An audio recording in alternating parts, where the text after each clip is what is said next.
Your Excellency, Mrs. Lee, Ambassador Chan, Consul Generals, distinguished guests, faculty, students, ladies and gentlemen. Senior Minister Lee Kuan Yew's speech today follows presentations we have hosted during the past several weeks at the Baker Institute, focusing on the important role that culture plays in economic and social change in Asia. These talks have focused on how foreign corporations influence Chinese society through their values and culture, and about the relationship between Asian values and the economic crisis in Asia. These sessions are just a part of a major initiative by the Baker Institute's Transnational China Project to open up research and discussion on the ways that the radical economic changes in Asia are interacting with Chinese culture and values. Next March, we will be hosting a path-breaking major research conference bringing together scholars from the PRC, Singapore, Hong Kong, Taiwan, and the United States to find new ways to study the cultural foundations of property rights in Chinese societies. Rice's faculty is very much involved in this. We have Professor Ben Lee here. We have Rich Smith, who just was named Texas Professor of the Year, I'm proud to say, and Steve Lewis, our project coordinator, who are leading this effort. In future years, the Transnational China Project will continue to form new networks of scholars and practitioners studying these issues, and we look forward to bringing them to Houston to share their expertise with you. It is now my great pleasure to turn the podium over to one of our country's most noted statesmen, the Honorable James A. Baker III, the former Secretary of State and Treasury, and most importantly, the Honorary Chair of the Baker Institute, who will introduce our very special guest and distinguished speaker. Welcome, Secretary Baker.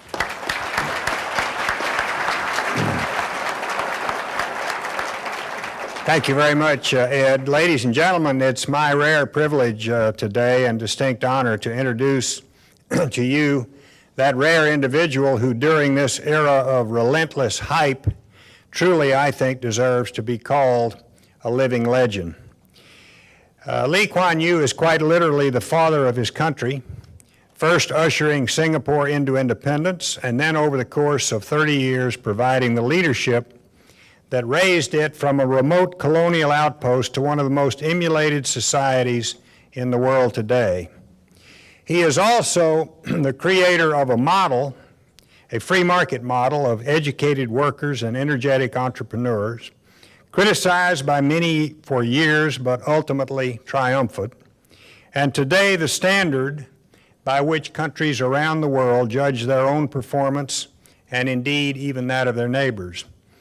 He is also the voice of an entire region, principled, articulate, fearless in the face of controversy, who has been eloquent not just in promoting Asia's new role on the world stage, but also, as Ed Dirigian just said, in defending its traditional values. Finally, and very importantly, at least to me when I was Secretary of State, he is a trusted ally of the United States who has stood with us not just when times were good, but most notably during the Vietnam War when times were very, very dark indeed. And that, I think, is the final and best test of true friendship. Ladies and gentlemen, it gives me a great deal of pride and it gives me real personal pleasure to welcome to the Baker Institute an individual who can lay a legitimate claim to being the world's senior statesman, the senior minister of Singapore, the Honorable Lee Kuan Yew.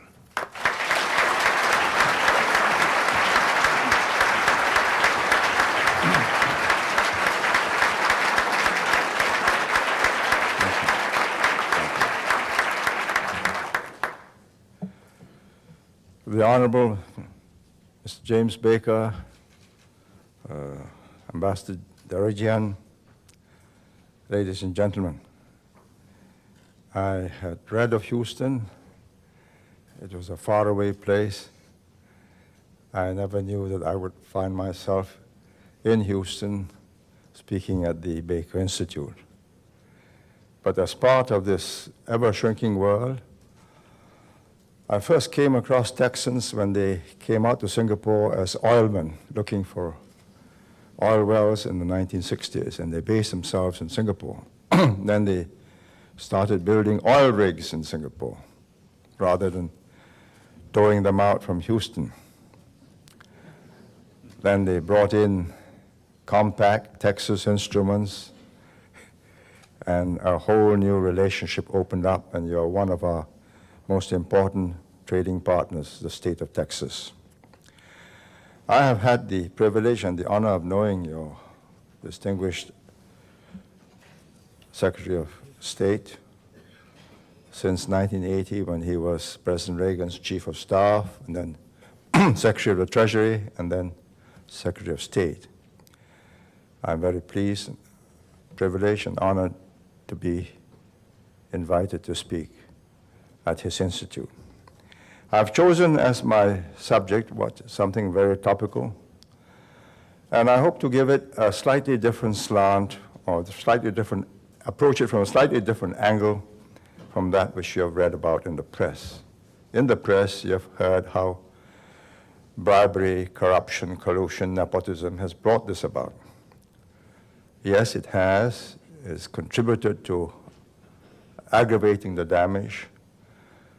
But this afternoon, I would like to take you to the other side of the coin, so to speak, from the victim's point of view. They may be right, they may be wrong, but this is what they felt happened to them. And they're both the same side, two same sides of the coin. Now, more than a year after the Asian currency crisis started in July last year, the world economy has become very fragile. East Asia, including Japan, is in recession. And Latin America, especially Brazil, appears headed for a major economic slowdown, if not a recession. The US economy, which is already in its 7th year of economic expansion, that has been sustained by high consumer spending and high consumer confidence, is now susceptible to a major downturn in the stock market. Europe continues to grow, but its recovery has been export-based, whilst domestic spending continues to be hobbled by high unemployment rates. All over the world, nervous investors are running for cover and moving out of risky assets into treasury bonds. Some are even thinking of moving out from treasury bonds into cash. With the collapse of the Russian ruble in mid-August, the financial crisis has now infected all emerging markets. Spreads on emerging market bonds have risen to stratospheric levels, and Latin America is desperately trying to fend off a run on its economies. Unless Brazil is helped from its present predicament, a financial collapse in Latin America, not unlike that has happened in East Asia, may well be on the cards. Even the mature markets of the United States and Europe have not been spared this flight to quality. Only a few years ago, these same investors, or rather the fund managers who manage the monies of these investors, especially from the G7 countries, were bullish on East Asia. And their optimism was not unfounded. East Asia's fundamentals were strong, high growth, low inflation, budgets in balance or in surplus, high savings rate, high investment rates. Compared to the G7 home markets, where interest rates had fallen as inflationary pressures subsided, East Asia offered high returns or higher returns on capital. Since the middle 1980s, East Asia has benefited from Japanese capital flowing into the region in search of low-cost production bases. It all started with the Plaza Accord, in which Secretary Baker was a leading figure, that forced the Japanese yen up. And as the yen became expensive, the Japanese relocated their factories into East Asia. And that started that spread the East Asian miracle from just Japan, Korea, Taiwan, Hong Kong, and Singapore to the rest of the region. The rising tide of Japanese foreign direct investments have lifted the economies of the whole region. It created manufacturing jobs, upgraded technology, enhanced productive capacity, and opened up export markets for East Asia. East Asia's positive experience with foreign capital inflows whetted the appetite for more. By the early 1990s, information technology and financial innovation and liberalization were bringing in a different type of capital into East Asia. G7 international banks and institutional investors poured into Asia in search of higher returns because their own economies were in recession. G7 capital flows into emerging markets increased fivefold, from 40 billion US dollars in 1990 to over 200 billion in 1996, fivefold. Asia absorbed almost half of these net private inflows from 1994 to 1996. With hindsight, East Asia should have been, or should have taken measures to fend off and control these massive capital inflows. After all, their own domestic savings were high enough to finance most of their investment needs. Thailand, Indonesia, Malaysia, and Korea had savings rates averaging more than 30% of GDP in the 1990s, much higher than the 18% in Latin America. All they needed was to supplement their considerable savings with foreign direct investments, which could bring technology, management expertise, and export to markets. They did not need any portfolio investments. Moreover, East Asia was already running at or near full capacity.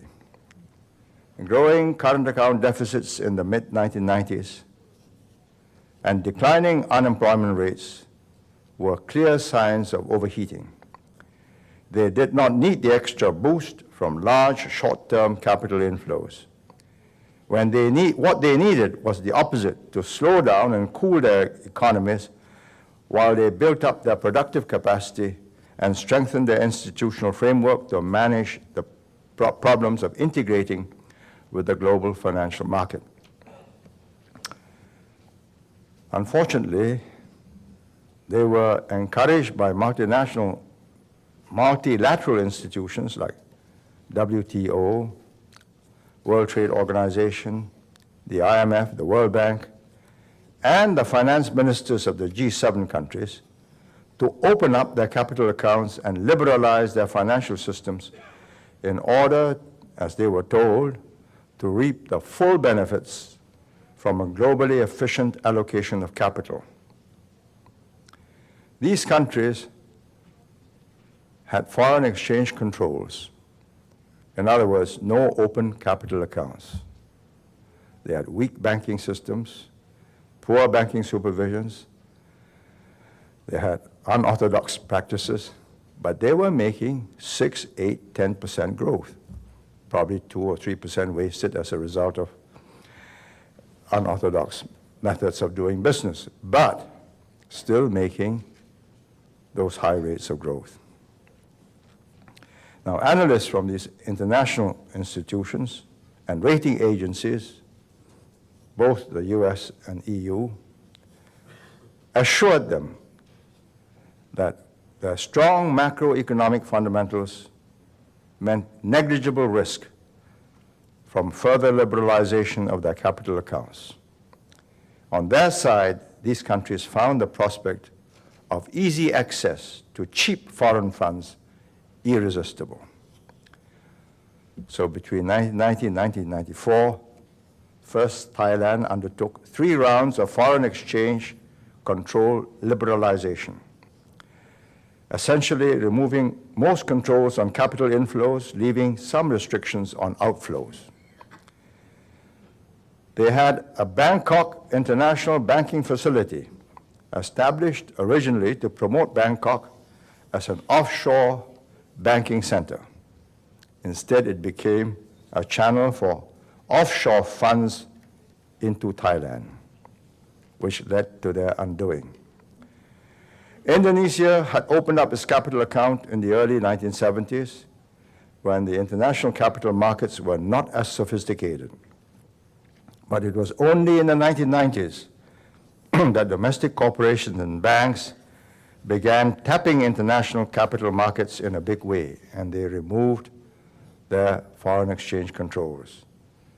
Because there are no foreign exchange controls, Indonesian authorities had not set up any system of monitoring capital inflows. Nobody knew that their corporations had run up so much short-term capital debt, $90 billion US. It was the same story in Thailand. By 1997, both Thailand and Indonesia had more short-term external debt than they had in foreign reserves.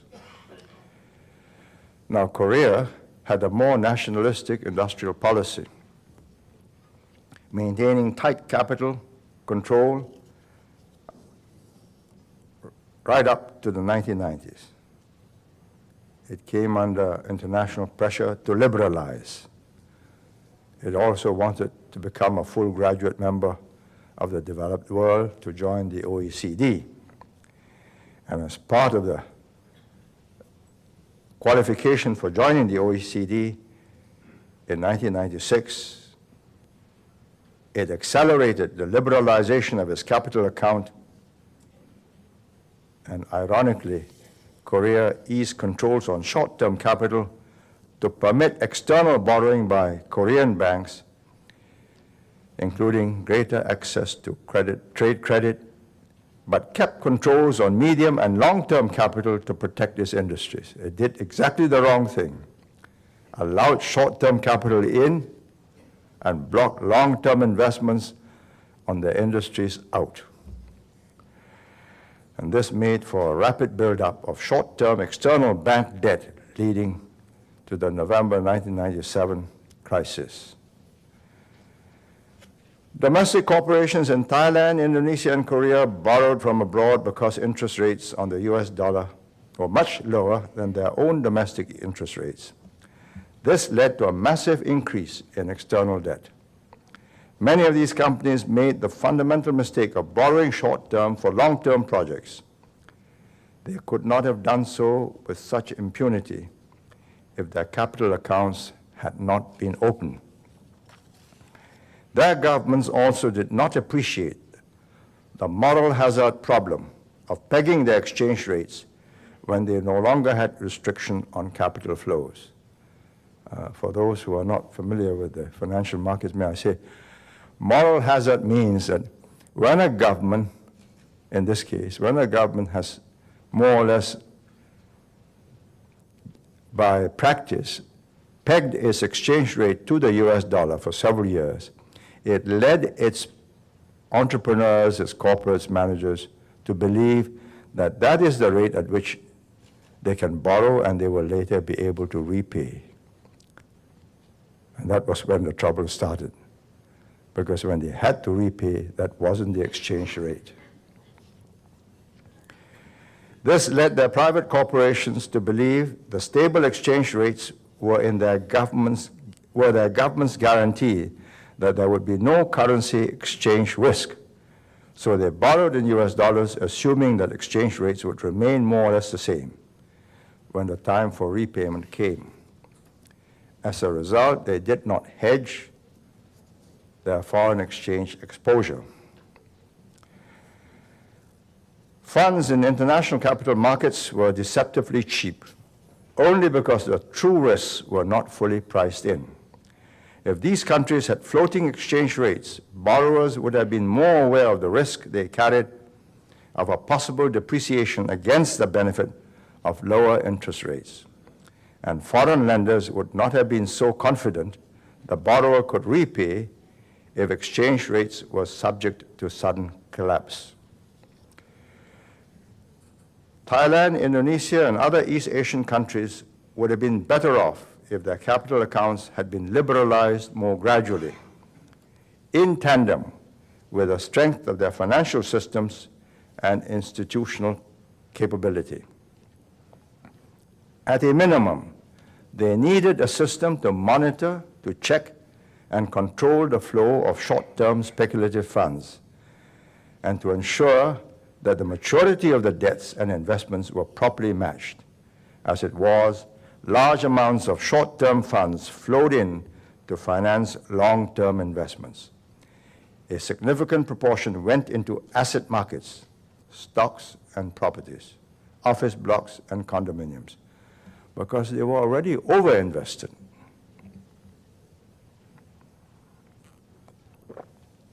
These stocks and properties were in turn used as collateral for borrowing, further inflating the asset bubble.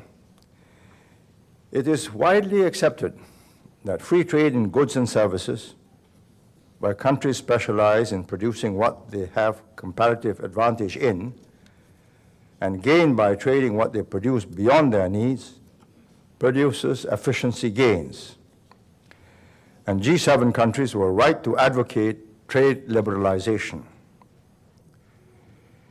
G7 countries, I believe, in retrospect, should have been more cautious in pressing for more liberalized financial markets and free capital movements. There is an ongoing dispute amongst financial experts whether free capital mobility is an unalloyed good. There are inherent dangers in today's globalized financial markets when massive amounts can flow in and out at the touch of a computer button. In fact, the chief economist of the World Bank, Joseph Stiglitz, had warned before these financial markets were opened up that the developing countries would be disadvantaged by such rapid inflows and outflows of capital. The debate is still on. Capital account liberalization should have been more carefully calibrated according to the level of soundness and sophistication of each country's financial system. Countries that are not ready for the risk should have installed circuit breakers, controls to cope with any sudden inflow or outflow of funds. Chile, for example, imposes a tax on foreign borrowing and requires portfolio investors to put a portion of their funds in non-interest-bearing deposits with the central bank to discourage short-term inflows. Of course, controls restricting capital mobility will increase the cost of capital, and growth may be slower. But for the countries that have been affected, that growth would have been much more stable and sustainable. Therefore, are capital controls the way out for East Asia? You have all heard of Paul Krugman of the MIT. He has argued that Plan A, IMF orthodoxy, high interest rates, austerity in monetary and fiscal policies have failed in East Asia. And he has suggested that it was time to try Plan B, capital controls. With controls, an economy could plug capital outflows that result from a loss of confidence while pursuing expansionary monetary policies like cutting interest rates without hurting its currency. He published this in Fortune, and the day after, the Prime Minister of Malaysia, Dr. Mahathir, implemented Plan B. Paul Krugman was prompt to write an open letter to the Prime Minister to say that his scheme will only work if 4 important criteria are observed, and he spelled them out. He had his academic reputation now at stake. On the 1st of September 1998, Malaysia imposed capital controls. The Malaysian ringgit deposits held offshore must be repatriated within a month or become worthless. Foreigners who sell Malaysian shares cannot take out the proceeds for a year. Malaysian exports and imports must be settled in foreign currency.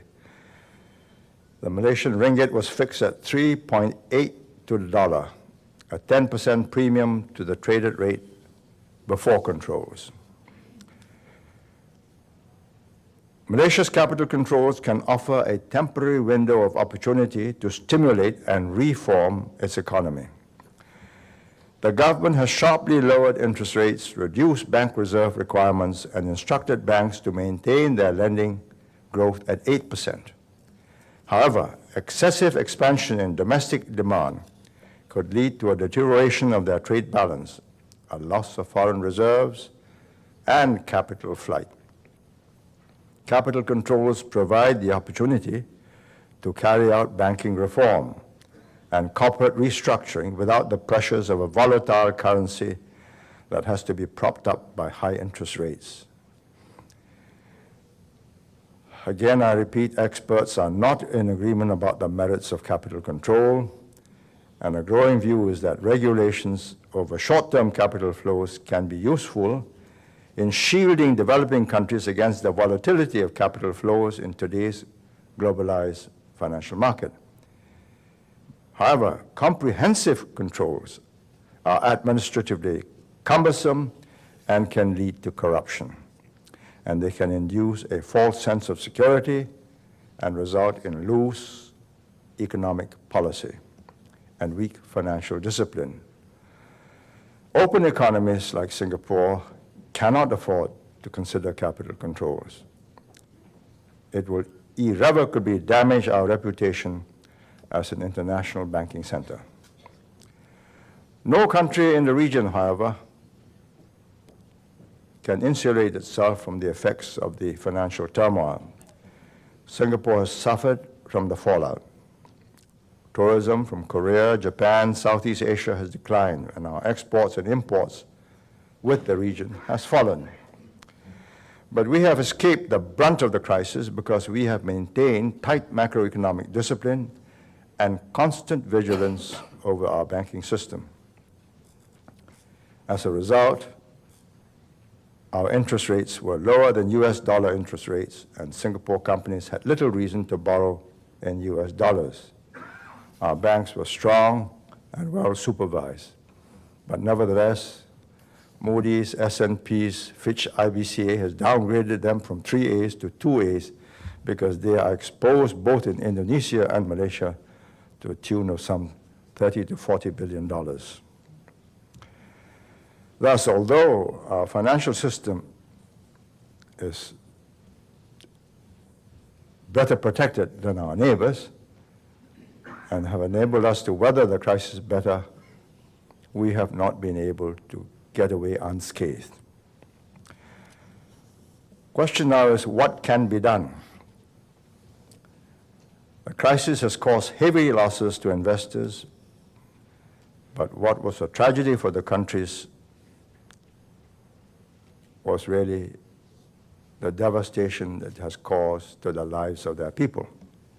It has wiped out years of growth and development in Indonesia and the affected countries, although Indonesia is the worst off. The Indonesian rupiah today is worth only about 20% of its value. Probably if I go by yesterday's quote, it's now worth about 25% because since the US Fed lowered interest rates by 25 basis points, all the currencies in the region have risen, including the rupiah.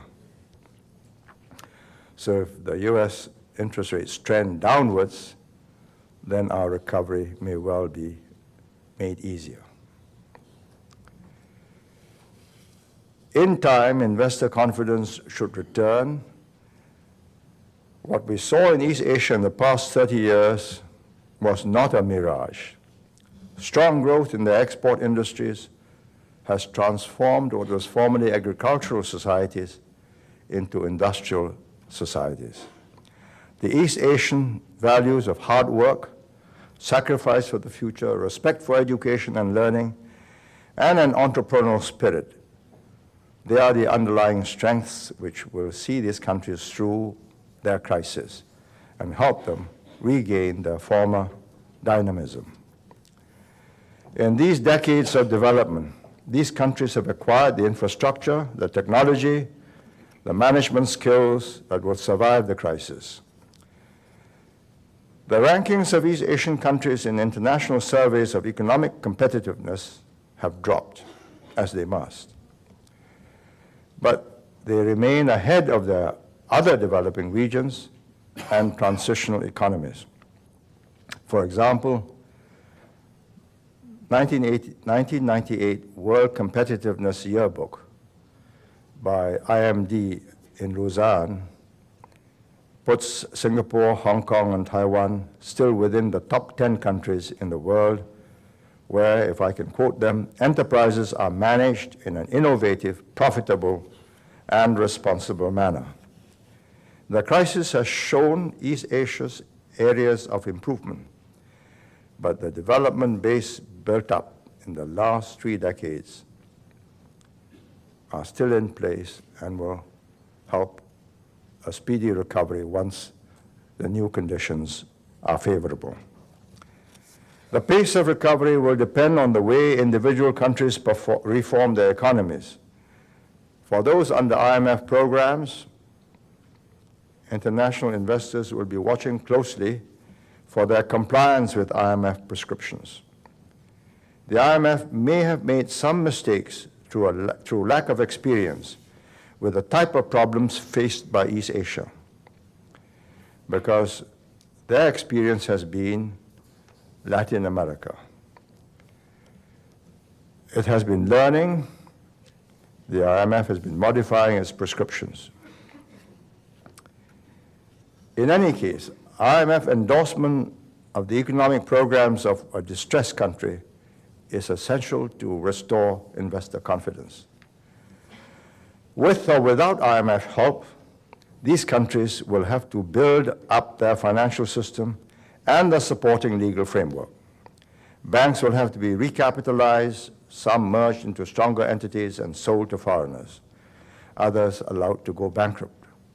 A strong regulatory and supervisory regime has to be established and proper systems of credit assessments and loan provisioning put in place. Institutional weaknesses masked in times of high growth will now have to be put right. Insolvency laws drafted for a different age and rarely used have proved inadequate to protect creditors.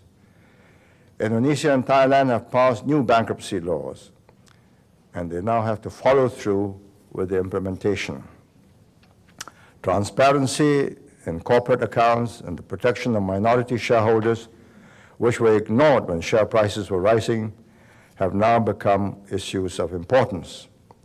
In today's high-risk environment, greater transparency will prove critical in convincing investors, both domestic and foreign, to buy a stake in a local company.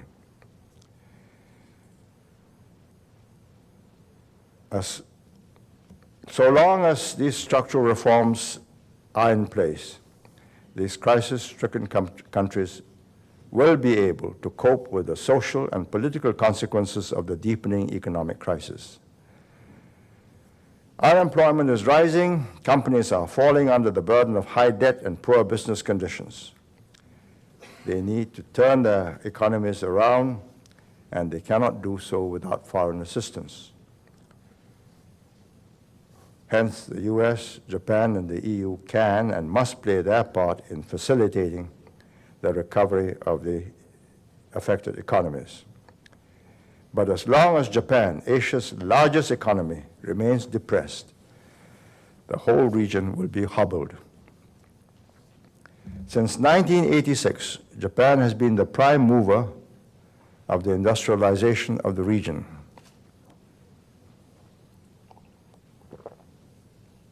It absorbs 12% of East Asia's exports and has been the largest source of direct investments in nearly every country in East Asia since the Plaza Accord in 1985.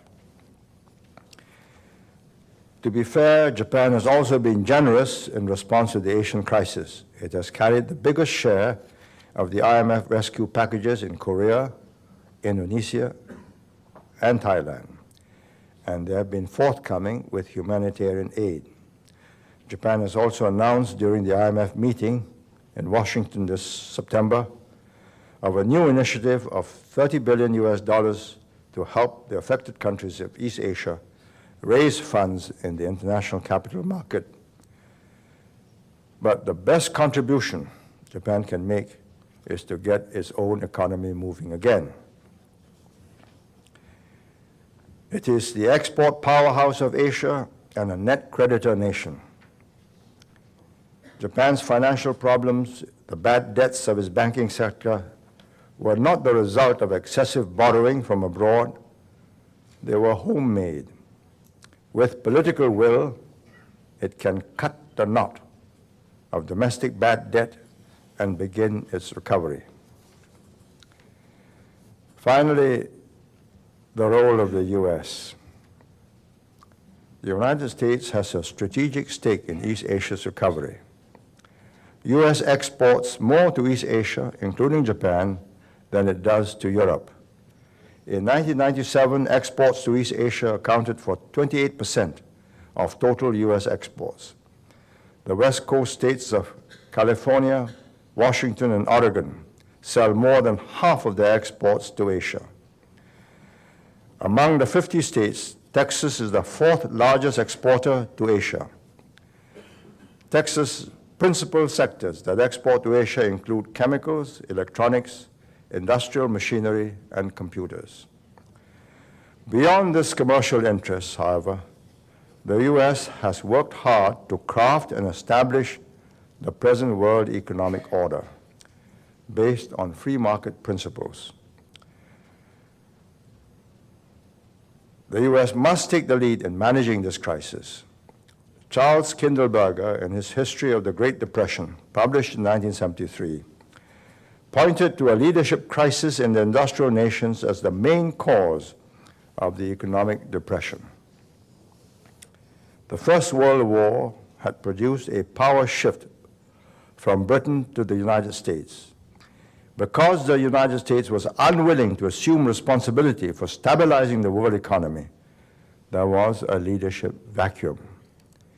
In the 1930s, Kindleberger, quote, noted, when every country turned to protect the national private interests, the world public interest went down the drain, and with it, the private interests of all. That lesson should never be forgotten. The world has come a long way from the protectionist responses like the Smoot-Hawley Tariff Act of 1930, which worsened the Great Depression. Working with the IMF, the U.S. has played the key role in responding to crisis-stricken Asian countries. But the United States cannot stop here.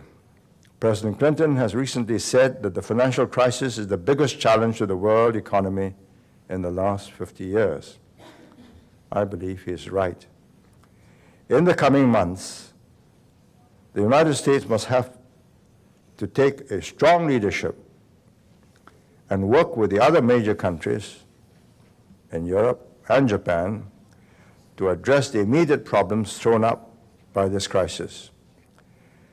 The crisis has raised fundamental and complex issues about the architecture of the global financial system. The United States will also need to provide enlightened intellectual leadership to address these issues. Allow me to conclude by saying that it would be short-sighted and potentially disastrous for the United States and the world if it were to neglect the troubled countries of East Asia and does not stay engaged to provide the focus and the leadership of an East Asian financial crisis that has gone global but must now be resolved globally. Thank you.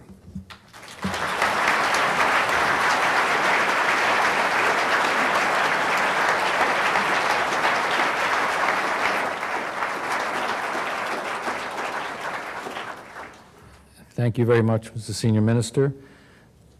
We have many, many questions and not enough time to answer all of them, but I'll try to categorize them. One set of questions, Your Excellency, is do you see the world moving from a unicurrency based on the dollar system to a multi-currency one to prevent similar meltdown in the future? If so, which currencies would you back?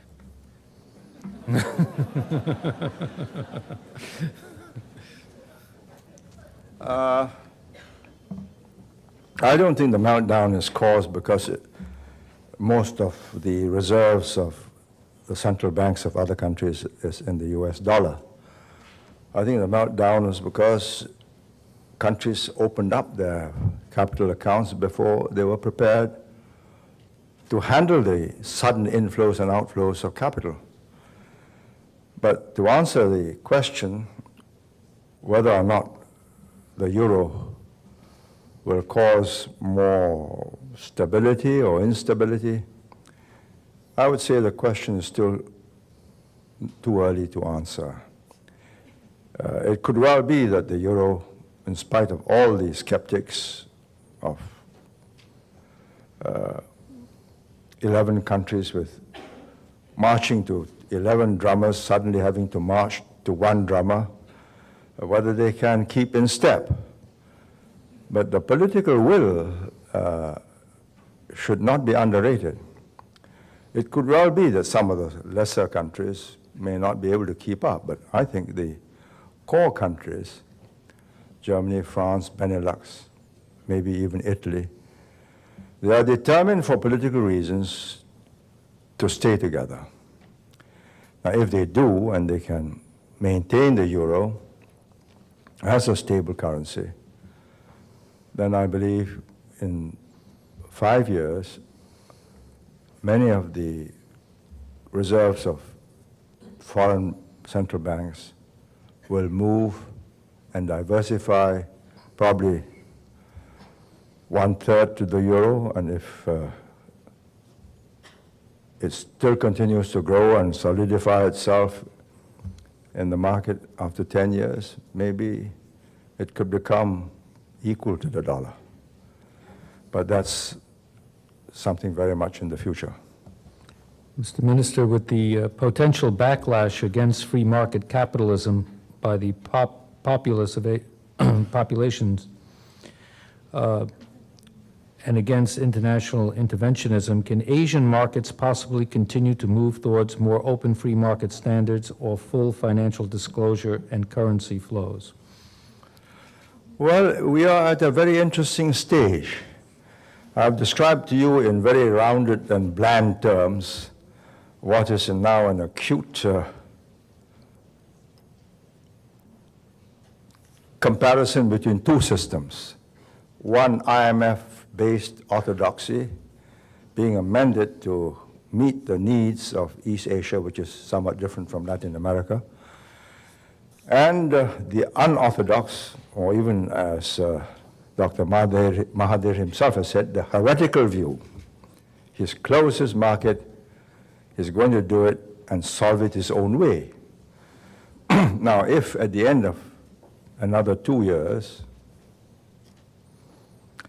Thailand and Korea is doing worse than Malaysia, and Malaysia has shown that it can in fact shut the world off, control its internal economy and grow, then I think there's going to be a fundamental rethinking of the paradigm as to how to grow and how to plug into this global economic network.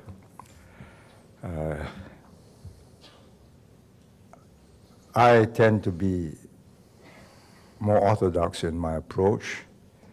I think there are already signs that the Korean won and the Thai baht, especially in this last few days after the 15th of October when the Fed reduced interest rates by 25 basis points, these currencies are stabilizing. The interest rates are growing down. The currencies have strengthened, and the Malaysian ringgit is pegged at 380, which was decided by the government. So one is strengthening, the other is staying put by administrative decree. I have a feeling if the Fed keeps on lowering interest rates, as is not unlikely to keep up, or to prevent this slowdown in the U.S. economy, then I think Thailand and Korea may do better, in which case orthodoxy will prevail and capital markets will continue to be open, but this time with Korea and Thailand much better equipped to handle these inflows. I'd like to explain this. I think in the first phase, the spotlight was on corruption, collusion, cronyism, bribery, and the rest of it. Yes, it's been going on for 30 years, but they made growth. Didn't bring the country down. What brought it down was foreign debt, which they didn't have when the capital account was closed. But once there was this debt and it couldn't be repaid, then all the financial analysts drew up this laundry list of all the evils of the system, and the IMF went in. I'm told there's now a debate. Well, not I'm told, I've been reading about the debate between two groups. You've read Henry Kissinger and a few others who are the hard-headed ones, and says that the IMF's job was not to interfere in the internal structures of this country, just to put what was wrong short-term, gone wrong short-term credits, to try and bridge them over. But in the real world, with your press, media as it is, and Congress reading the media and being influenced by it, and they read the President Suharto and his family with $42 billion stashed away, the tendency was, well, let them fix it, bring the $42 billion back. But in fact, as different from President Marcos, the Suharto family had most of their $42 billion in enterprises in Indonesia. They didn't put their money outside, and they are still in Indonesia. And there's going to be some nasty wrangling as to who owns what and why, who should pay up for what was not lawfully obtained and so on. But the fact remains that they generated and drove this economy forward. I'm not wanting to defend unorthodox ways of doing business, but I believe it was a tragedy. And a regime that worked, but perhaps was in need of restructuring or revision or updating, was brought down in this catastrophic way, just by financial instability, by the money market. And 30 years of stability, growth, just went down the drain in 30 weeks. I feel particularly aggrieved that they have destroyed, in an impersonal way, a government that brought Indonesia 30 years of relative stability and rescued it from poverty, and brought peace and stability to the region, and allowed all the region to grow in tandem. Now we're in for exciting times. Along these lines, Your Excellency, we have several questions on the interaction of economics and human rights, but one pertinent question: how has the liquidity of capital investment in flight affected human rights and sustainable development in Asia? I had this question put to me by Miss Sydney Jones, Human Rights Watch in New York. And I was speaking. I don't think this is her question. No. I'm not saying that you're putting this to put me against the wall, because I feel quite comfortable with my human rights record. She asked me whether it wasn't a good thing. And I thought I should be honest with her, that I thought it was a major tragedy. In the elusive pursuit of this $42 billion, they have destroyed an economy which was about $250 billion a year, or GDP, and have now created 100 million people living below the poverty line, unable to buy their rice and their basic necessities. So we're talking about human rights, not about the demonstrators who vociferously proclaim their liberty to do this, that, and the other, but the basic right to survival and to meet the daily needs of yourself and your family. A real grievous harm has been done. And humanitarian aid can help, but you can't feed 100 million people every day for the next 5 to 10 years. No country can do that. Mr. Minister, we have several questions on the situation in Malaysia. Please give us your observations on the imprisonment of Mr. Anwar Ibrahim in Malaysia and what it says about the succession problems of democracy in Malaysia. Well, this is a very sensitive issue. And my ambassadors warned me that there's a direct line from here to Washington, and from Washington right across the world back to Singapore and Malaysia. So what I'm saying now will be monitored almost instantaneously in my hometown and in Dr. Mahathir's capital. I can only repeat what I have said when I was asked this a few weeks ago, that I was shocked when I saw the Deputy Prime Minister appear in court with a blue eye and bruises on his neck, which it was suggested could have been self-inflicted. The Prime Minister has ordered an inquiry, and I hope that the inquiry will show that there was no culpability on the part of the government, that it was not planned or it was not intended in this way. Because if it was, then it's a fundamental change from the kind of Malaysia that I have known. And I am a little disturbed since leaving home about 2 weeks ago, but following the news, both via the CNN and internet and email, that there has been a certain change in the chemistry of the people in Malaysia.